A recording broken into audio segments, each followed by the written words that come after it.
একটি প্রশ্ন হচ্ছে যে বৈষম্য বিরোধী ছাত্র আন্দোলনের যে স্পিরিট ছাত্র রাজনীতি সম্পর্কে, তার থেকে আপনার স্পিরিট আলাদা কিনা?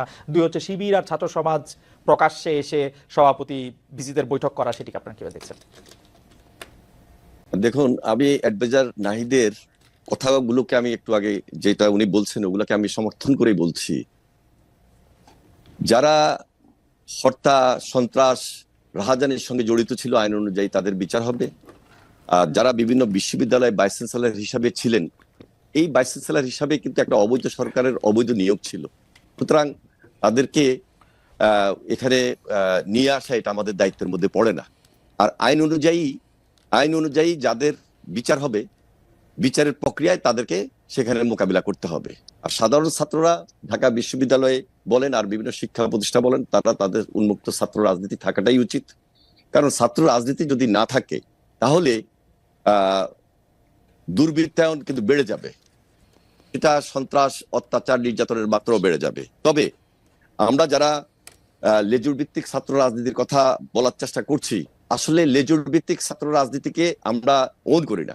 আমরা বাংলাদেশ জাতীয়তাবাদী দল, আমাদের একটা সহযোগী ছাত্র সংগঠন আছে, ঠিক অন্যান্য দলেরও সহযোগী বা অঙ্গ সংগঠন আছে।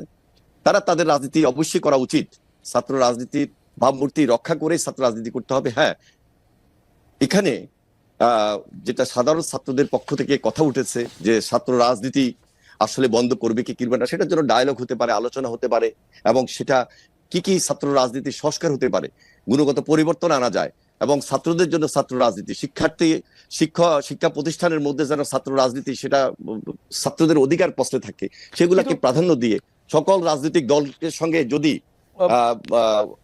যদি আমরা ডায়ালগের প্রেক্ষাপট তৈরি করি। ইতিমধ্যে বৈষম্য বিরোধী ছাত্র আন্দোলনের যারা নেতৃত্ব আছেন তাদের সঙ্গে আমরা কথা বলেছি, আলোচনা হয়েছে। সেই আলোচনার পরিপ্রেক্ষিতে আমি এটাই বলতে পারি, তাদের নিজস্ব একটা থিঙ্ক ট্যাঙ্ক আছে, তারাও আলোচনা করছেন যে আমরা কোনোভাবেই ক্যাম্পাসে ছাত্র রাজনীতি থাকবো না, এই কথা আমরা বলতে চাই না। হ্যাঁ, ছাত্র রাজনীতির সেখানে অবশ্যই সচেতন হতে হবে, দায়িত্বশীলতার পরিচয় দিতে হবে। রেগুলার ছাত্ররা যেন ছাত্র রাজনীতি করেন, ছাত্ররা যেন ছাত্র রাজনীতি করেন, সেখানে যেন সংস্কার নিয়ে আসতে পারি, সেই ডায়ালগ কিন্তু হতে পারে। এনিভাই, আপনি জানেন সবকিছু, কারণ আপনার আপনি প্রখর মেধাবী একজন মানুষ এবং আপনার মনেও থাকে, এখন তো আপনি রাজনীতি করছেন সেগুলো, কিন্তু আপনি জানেন যে বৈষম্য বিরোধী ছাত্র আন্দোলনের একাধিক সমন্বয়ক ঢাকার বাইরে সমাবেশ করতে গিয়ে বাধার মুখে পড়েছিলেন। কোনো কোনো ক্ষেত্রে অভিযোগ রয়েছে বিএনপি সমর্থিত ছাত্র সংগঠন, ছাত্র দল এসব ঘটনার সাথে সম্পৃক্ত ছিল। এই বিষয়টি নিয়ে কি আপনি কিছু বলবেন? আমি আপনাকে বলে রাখি, আমরা কিন্তু দেখেছি যে ছাত্রদল এটা অস্বীকার করেছে, কিন্তু এটা তো আমাদের মুখস্থ। এখন ছাত্রলীগ নাই এবং ছাত্রলীগের কারো এরকম সাহস নাই যে এইগুলি আইসা এরকম বাধা দেবে। এগুলি যদি করে তাহলে এটা ছাত্রদলই করছে, মানে এটা হচ্ছে ছাত্রলীগ নাই, আওয়ামী লীগ নাই, তাদের প্রেতাত্মারা আছে, তাদের অর্থ আছে, কড়ি আছে, এবং তারা সবাই কিন্তু হাসিনার মতো পালিয়ে যায় নাই, তাদের সবাই কিন্তু এই দেশেই আছে, এবং তারা বসে আজকে বিভিন্নভাবে ষড়যন্ত্রে লিপ্ত, দেশের বাহিরে এবং দেশের ভিতরে বসে। সুতরাং এটাকে কোনোভাবেই আপনি উপেক্ষা করতে পারবেন না। আর ছাত্রদল কোনোভাবে এই সমস্ত ঘটনার সঙ্গে সম্পৃক্ত না। আমরাও দুই চারটা কথা এরকম শুনেছি, কিন্তু এই শোনার ক্ষেত্রে এবং আমাদের নির্দেশনা, এবং আমরা সহযোগিতা করেছি, আমাদের বিভিন্ন ডিস্ট্রিক্টে আমরা সহযোগিতা করেছি।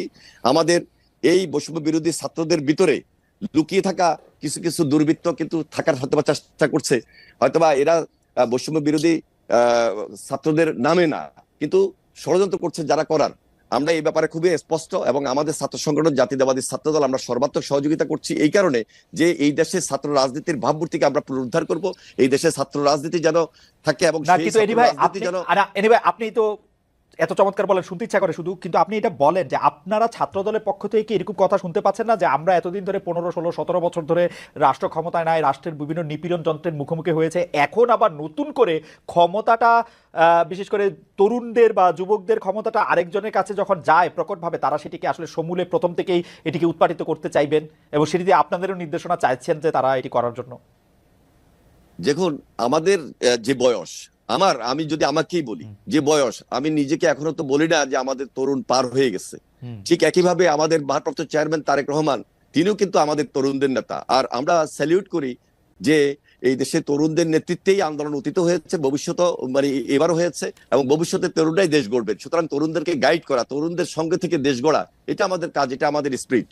আমরা এই স্পিরিটের সঙ্গে একত্রিত হয়ে এখনো বলছি যে বাংলাদেশের ছাত্র রাজনীতি এবং এই যে জেড জেনারেশন, এদের পরামর্শগুলা গ্রহণ করা, এদের সঙ্গে আলোচনা করা, এবং এদের ভাবমূর্তিকে ধরে রেখে কাজ করা এবং ভবিষ্যতে এরা যেন ছাত্র রাজনীতির সঙ্গে সম্পৃক্ত হয়, কারণ ছাত্র রাজনীতির Okay. সঙ্গে যদি সম্পৃক্ত এরা না হয় তাহলে এই দেশে ছাত্র রাজনীতির নতুন ভাবমূর্তি তৈরি হবে না, যেটা ছাত্র রাজনীতির উপর অনেক কালিমালেপন হয়েছে অতীতে, সেটাকে গুছিয়ে এনে ভবিষ্যতে ভাবমূর্তি তৈরি করে এই জেনারেশন যেন এগিয়ে যায়, সেজন্য সর্বাত্মক সহযোগিতা আমরা এই জেনারেশনকে করব এবং সর্বাত্মক সহযোগিতা করছি এবং করব। আমি একটু নাহিদ ইসলামের কাছে শুনি। জনাব নাহিদ ইসলাম, আপনি জানেন যে ছাত্র আন্দোলনে যারা সমন্বয়ক ছিলেন তারা জেলা জেলায় মত বিনিময় সভা করছেন, অনেক জায়গায় এই নিয়ে গন্ডগোল হয়েছে। আপনাদের রাজনৈতিক দল গঠন কি বাধার মুখে পড়ছে কিনা, এই বাধা দেওয়ার ক্ষেত্রে আপনি বিএনপি জামায়াতের কোনো ভূমিকা দেখেন কিনা? দল ঘোষণা না হলেও স্পষ্টতই সমন্বয়করা এখন রাজনৈতিক কর্মসূচিতে আছেন, এর খরচ কিভাবে জোগাড় হচ্ছে? কোন কোন জেলায় কোন কোন বিশ্ববিদ্যালয়ের সমন্বয়কদের মধ্যে গ্রুপিং, আবার সমন্বয়কদের বিরোধিতা করে সাধারণ শিক্ষার্থীদের আলাদা গ্রুপ হয়ে প্রতিবাদ আমরা দেখতে পাচ্ছি। যদি সবগুলি বিষয়টা অ্যাড্রেস করেন আপনার সুবিধা থেকে আমি আরেকবার একটু বলে দিব যে যাচ্ছে খালেদ ভাই, জি, না জি, ঠিক আছে, জি, আপনার এই প্রশ্নের আগে আমি অ্যানি ভাইয়ের কাছেও কিছু প্রশ্ন আর কি বা কথা বলতে চাই। প্লিজ প্লিজ বলেন। যে অ্যানি ভাই তো আমাদের খুবই পরিচিত ছাত্র নেতা ছিলেন, আমাদের পরিচিত বলতে আমরা শুনেছি তার কথা ক্যাম্পাসে এখনো আলোচিত হয়। তো এখানে যে একটা বিষয় যে আমরা যেটা বারবার বলছি যে ছাত্ররা স্বাধীনভাবে আসলে রাজনৈতিক কার্যক্রম করতে হবে তাদেরকে, এবং সেক্ষেত্রে রাজনৈতিক দলগুলোর কিন্তু সবচেয়ে বেশি ভূমিকা রাখতে হবে, এবং এই মুহূর্তে তাদের এই কমিটমেন্টটা ছাত্রদের কাছে করতে হবে যে একটা ছাত্র সংগঠনকে কি তারা কেবল তাদের দলীয় কাজে লেজুর হিসেবে ব্যবহার করবে, নাকি স্বাধীনভাবে তাদের ক্যাম্পাসগুলোতে শিক্ষার্থীদের পক্ষে কাজ করার সুযোগ করে দেবেন, 1 নাম্বার। 2 নাম্বার হচ্ছে ছাত্র রাজনীতি বা ছাত্র নেতৃত্বের বিকাশের প্রধানতম জায়গাটা কিন্তু ছাত্র সংসদ নির্বাচন, এবং আমরা কিন্তু 90-এর ডাকসুর কথাও শুনেছি, এবং কিন্তু 90-এর পরে বিএনপি যখন ক্ষমতায় আসলো তখন কিন্তু ছাত্র সংসদ নির্বাচন আমরা দেখতে পেলাম না, এবং যার ধারাবাহিকতা আওয়ামী লীগের রেখেছে, এবং 28 বছর কিন্তু ডাকসু নির্বাচন ছিল না। ডাকসু নির্বাচন ছাড়া, ছাত্র সংসদ ছাড়া কিন্তু আপনি কোনো ছাত্র রাজনীতি আসলে কল্পনা যে ছাত্র রাজনীতি সেটা আসলে সঠিক নেতৃত্ব চর্চাটা হয় না।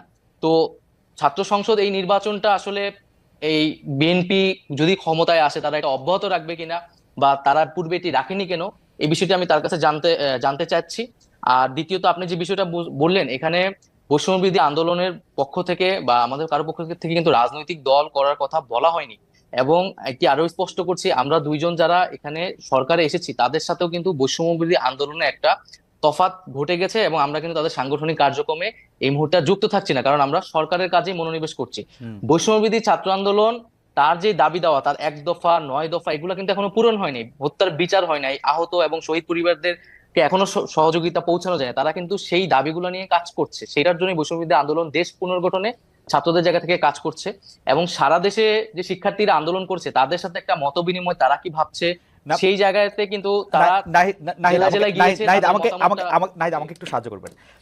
প্রথম কথা হচ্ছে যে আপনি বলছেন যে আপনি এবং জনাব আসিফ এবং আমি ধরে নিচ্ছি যে জনাব মাহফুজও, তাহলে আপনারা বৈষম্য বিরোধী ছাত্র আন্দোলনের সাথে আপনারা একটু দূরত্ব মেনটেন করছেন, অর্থাৎ আপনারা সরকারে আছেন, বৈষম্য বিরোধী ছাত্র আন্দোলনের যে সমন্বয়কদের যে কাজ তাদের যে এর সাথে আপনাদের সম্পর্ক এখন একটু দূরবর্তী, মানে ডে টু ডে অপারেশন কোনটা নাই।